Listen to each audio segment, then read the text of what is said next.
വലിയ ചതിയാണ് ജയറാം ചെയ്തത്. അതിവിനയവും കാര്യം കാണാൻ വേണ്ടിയിട്ടുള്ള ആളാണെന്നൊക്കെയുള്ള എനിക്ക് വ്യക്തമായിട്ട് അറിയാം. ജയറാമിനെ വെച്ച് ആടുപുലിയാട്ടം, ജയറാമിന് ഒരു റീ എൻട്രി മലയാളത്തിലേക്ക് ഉണ്ടാക്കി കൊടുത്തത് ഹസീബാണ്. സൂപ്പർ ഹിറ്റായിട്ട് ഓടിയ പടമാണ്. ഹസീബുമായിട്ട് നല്ല ബന്ധവുമായിരുന്നു ജയറാം. ഹലോ ഗൈസ്, എല്ലാവർക്കും പുതിയൊരു വീഡിയോയിലേക്ക് സ്വാഗതം. അങ്ങനെ നമ്മുടെ മലയാള സിനിമയിലെ എക്കാലത്തെയും പ്രിയപ്പെട്ട നടനാണ് ജയറാം അല്ലേ. അതിവിനയവും ഭയങ്കരമായിട്ടുള്ള എവിടെ വന്നാലും, ഒരു മരണവീട്ടിലായിക്കോട്ടെ അല്ലെങ്കിൽ എവിടെ എന്ത് ഫംഗ്ഷന് വന്നാലും ഭയങ്കര ബഹുമാനം, അതിവിനയമൊക്കെയാണ് ജയറാമിൽ നമ്മൾ കാണുന്നത്. അപ്പോൾ എന്തായാലും ജയറാമിനെ കുറിച്ച് ഇപ്പോൾ വളരെ തെളിവ് സഹിതം കുറച്ച് കാര്യങ്ങൾ നമ്മുടെ നടി ഉഷ വന്നിട്ട് പറയുകയാണ്. എന്തായാലും ഉഷയ്ക്ക് പറയാനുള്ളത് എന്താണെന്ന് നമുക്ക് ആദ്യം ഒന്ന് കാണാം കേട്ടോ. വലിയ ചതിയാണ് ജയറാം ചെയ്തത്. അതിവിനയവും കാര്യം കാണാൻ വേണ്ടിയിട്ടുള്ള ആളാണെന്നൊക്കെയുള്ള എനിക്ക് വ്യക്തമായിട്ട് അറിയാം. ഫേക്ക് ആയിട്ടുള്ള ആളാണ്. താങ്കളുടെ ബ്രദർ ഒരു പ്രൊഡ്യൂസറാണ്. അദ്ദേഹം ജയറാമിന്റെ മകൻ കാളിദാസിനെ വെച്ചിട്ട് ഒരു സിനിമ ചെയ്തു. ആ സിനിമ പരാജയത്തിലേക്കാണ് പോയത്. ആ സമയത്ത് ജയറാം ഒപ്പം ഉണ്ടാകും എന്നുള്ളൊരു രീതിയിലുള്ള വാർത്തകളും റിപ്പോർട്ടുകളൊക്കെ ഇപ്പോൾ പുറത്തു വരുന്നുണ്ട്. എന്താണ് അതിൻ്റെ ഒരു സത്യാവസ്ഥ എന്ന് പറയുന്നത്? 100% സത്യസന്ധമായിട്ടുള്ള കാര്യമാണ്. ജയറാമിനെ വെച്ച് ആടുപുലിയാട്ടം, ജയറാമിന് ഒരു റീ എൻട്രി മലയാളത്തിലേക്ക് ഉണ്ടാക്കി കൊടുത്തത് ഹസീബാണ്. സൂപ്പർ ഹിറ്റായിട്ട് ഓടിയ പടമാണ്. ഹസീബുമായിട്ട് നല്ല ബന്ധവുമായിരുന്നു ജയറാം. ജയറാം എപ്പോഴും വീട്ടിൽ വരും, നിരന്തരം ഫോൺ ചെയ്യും. അവർ ഭയങ്കര കമ്പനിയായിരുന്നു. ജയറാമിന്റെ സ്വഭാവമൊക്കെ നമുക്കറിയാം. അതിവിനയവും കാര്യം കാണാൻ വേണ്ടിയിട്ടുള്ള ആളാണെന്നൊക്കെയുള്ള എനിക്ക് വ്യക്തമായിട്ട് അറിയാം. ഫേക്ക് ആയിട്ടുള്ള ആളാണ്. അത് ആ കാണിക്കുന്ന വിനയൊന്നും ശരിയല്ല. ഹസീബെ ജയറാമിനെ വിശ്വസിക്കരുതെന്ന് ഹസീബിനോടും ഹസീബിന്റെ ഭാര്യയോടും ഞാൻ പല പ്രാവശ്യം പറഞ്ഞിട്ടുള്ള. പക്ഷെ അവൻ അന്ധമായിട്ട് ജയറാമിനെ വിശ്വസിച്ചു. കാളിദാസന്റെ സിനിമ വേറെ ആരോ ചെയ്ത പടമാണ്. അത് ഹസീബ് അവരിട്ടിട്ട് പോയത്, തുടങ്ങുന്നതിന് മുമ്പ് ഇട്ടിട്ട് പോയത്. അത് ഹസീബിന്റെ തലയിൽ വെച്ചു കൊടുത്തു. എന്നിട്ട് പറഞ്ഞു, ഞാനുണ്ട്, തട്ടുകേട് വന്നാൽ ഞാനുണ്ടെന്ന് പറഞ്ഞിട്ട് അതിന്റെ പരിഹാരം ഞാൻ ഉണ്ടാക്കി തരും, തന്നിരിക്കുമെന്ന് വാക്ക് കൊടുത്തിട്ടാണ് ഹസീബ് ആ പ്രോജക്റ്റിന് വേണ്ടി ഇറങ്ങി.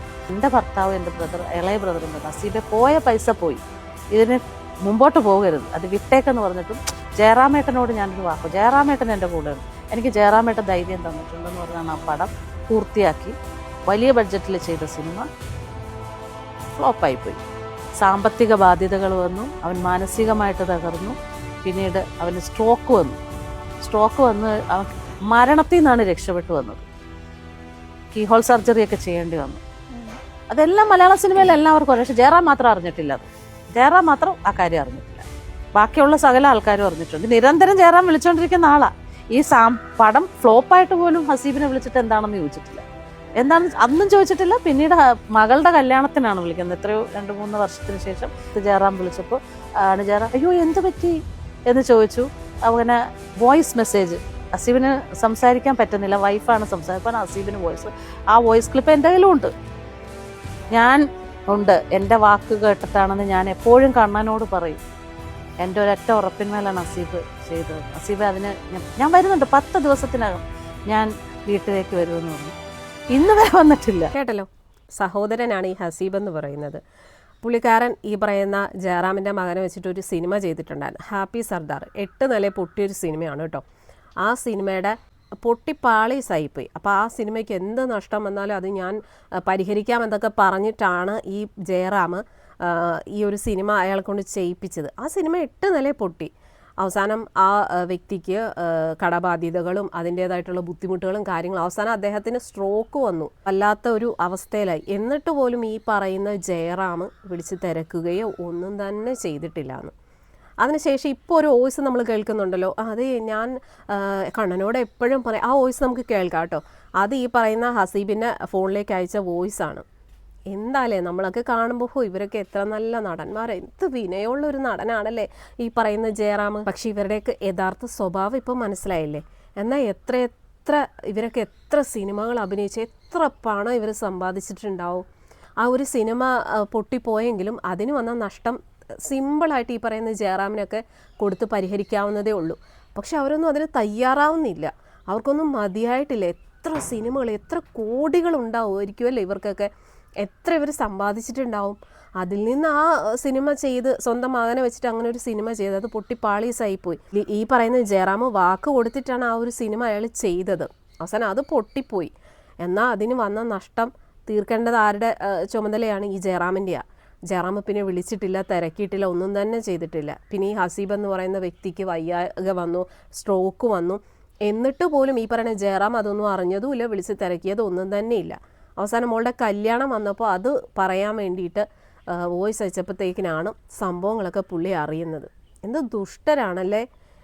എന്താ ഇതിനൊക്കെ പറയേണ്ട? എന്താ മലയാള സിനിമയിൽ മിക്ക നടന്മാരും ഇതുപോലത്തെയൊക്കെ ആൾക്കാരായിരിക്കും. നമ്മൾ സിനിമയിലൊന്നും കാണുന്ന പോലെയല്ല ഇവരുടെയൊന്നും യഥാർത്ഥ സ്വഭാവം. ഇപ്പോൾ ഈ ജയറാം ആണെങ്കിൽ പോലും എന്ത് വിനയമാണ്, എവിടെ വന്നാലും എന്ത് വിനയ കുനിയനാണ്. ഇപ്പോൾ യഥാർത്ഥ സ്വഭാവം മനസ്സിലായില്ലേ? എന്തായാലും നമുക്ക് ആ വോയിസ് കൂടെ ഒന്ന് കേട്ടിട്ട് വരാം കേട്ടോ. എൻ്റെ എന്താ പറയുക, ഞാനിപ്പോഴും കണ്ണനോട് പറയും, എൻ്റെ ഒരു വാക്കിൻ്റെ പേരിലാണ് കണ്ണ ആങ്കിൾ അത്രയും പൈസ മുടക്കി കണ്ണന് വേണ്ടി കളഞ്ഞത്. എൻ്റെ ഒറ്റ വാക്കിൻ്റെ പേരിലാണ്. ഞാൻ എപ്പോഴും പറയും, പടച്ചോൻ തിരിച്ചു തരും. ഏതെങ്കിലും രൂപത്തിൽ ദൈവം എപ്പോഴും കൂടെ ഉണ്ടാവും. ഈ സ്ട്രോക്ക് ഉണ്ടായ വിവരം ഒരാൾ പോലും എൻ്റെ അടുത്ത് പറഞ്ഞിട്ടില്ല. ഞാൻ ഇപ്പോഴാണ് അറിയുന്നത്. ആരും പറഞ്ഞിട്ടില്ല. എൻ്റെ അടുത്ത് ഈ ഡ്രിങ്ക്സിൻ്റെ ഒരു കംപ്ലയിൻ്റ് ഉണ്ടായി, ആശുപത്രിയിലായിരുന്നു, ഇപ്പം എല്ലാം ശരിയായി, കുറച്ച് ക്രിട്ടിക്കലായിരുന്നു എന്നൊക്കെ പറഞ്ഞു. ഈ സ്ട്രോക്ക് ഉണ്ടായ കാര്യം പറഞ്ഞിട്ടേ ഇല്ല കേട്ടോ. ഞാൻ ആദ്യമായിട്ട് അറിയുന്നു പടച്ചോനെ. അപ്പോൾ എന്തായാലും എല്ലാ പ്രാർത്ഥനകളും അടുത്ത പ്രാവശ്യം മീൻസ് ഈ മാസം ഒരു 10 ദിവസം കഴിഞ്ഞാൽ കേരളത്തിൽ വരുന്നുണ്ട്. അപ്പോൾ ഞാൻ ആലപ്പുഴ വരാം, വന്നിട്ട് നേരിട്ട് കണ്ടോളാം. കേട്ടല്ലോ, ആ ഒരു സംസാരം തന്നെ കേട്ടില്ല. എന്ത് വിനയവും ബഹുമാനമാണല്ലേ. പക്ഷെ ചെയ്ത പ്രവൃത്തി എന്താണ്? ആ ഒരു സിനിമ സ്വന്തം മകന് വേണ്ടിയിട്ട് ആ ഒരു വ്യക്തിനെ കൊണ്ട് ചെയ്യിപ്പിക്കുന്നു. സിനിമ 8 നിലയിൽ പൊട്ടുന്നു. എന്നിട്ട് ഇതിന് മുന്നേ വാക്ക് കൊടുത്തിട്ടുണ്ടായിരുന്നു, ഈ സിനിമയിൽ എന്ത് നഷ്ടം വന്നാലും അത് പരിഹരിച്ചോളാം എന്ന് വാക്ക് കൊടുത്തു. അവസാനം സിനിമ പൊട്ടി. എന്നാൽ അതിൻ്റെ നഷ്ടപരിഹാരം എത്രയാണെന്ന് വെച്ചാൽ ആ ആൾക്ക് കൊടുത്തത് പരിഹരിക്കുന്നതല്ലായിരുന്നോ നല്ലത്? അവസാനം ആ ഒരു വ്യക്തിയുടെ എന്താ പറയുക, കടബാധ്യതകളും എല്ലാം ആയി അവസാനം അദ്ദേഹത്തിന് രോഗം വന്ന് ആ ഒരവസ്ഥയിലായിട്ട് പോലും ഈ ജയറാം വിളിച്ച് തിരക്കിയിരുന്നില്ല. മകളുടെ കല്യാണം പറയാൻ വിളിച്ചപ്പോഴാണ് സംഭവങ്ങൾ അറിയുന്നത്. എന്താ അല്ലേ, എന്ത് പറയാനാ. നമ്മളൊക്കെ ഇതുപോലുള്ള ഓരോ കഥകൾ ഇതുപോലെയൊക്കെ അനുഭവസ്ഥർ വന്ന് പറയുമ്പോൾ മാത്രമാണ് അറിയുന്നത്. എന്തായാലും കൊള്ളാം അല്ലേ. ഒട്ടും സമ്പാദ്യം ഇല്ലാത്തൊരു വ്യക്തിയാണല്ലോ ജയറാം. പറഞ്ഞ ആ വോയിസിൽ പറഞ്ഞു കേട്ടില്ലേ, അത് പടച്ചോൻ ഏതെങ്കിലും രീതിയിൽ തരുമെന്ന്. നമ്മൾ ആരും പോകുമ്പോൾ ഈ സ്വത്തോ പണോ ഒന്നും കൊണ്ടുപോകത്തില്ല. ഇപ്പോൾ ഈ ജയറാം ആയിക്കോട്ടെ അല്ലേ, എത്ര വലിയ നടന്മാരാന്ന് പറഞ്ഞാൽ അവരൊക്കെ ഒരുപാട് സമ്പാദിച്ചിട്ടുണ്ട്. പോകുമ്പോൾ ഇതൊന്നും കൊണ്ടുപോകത്തില്ല. അത് ചിന്തിച്ചാൽ കൊള്ളാം.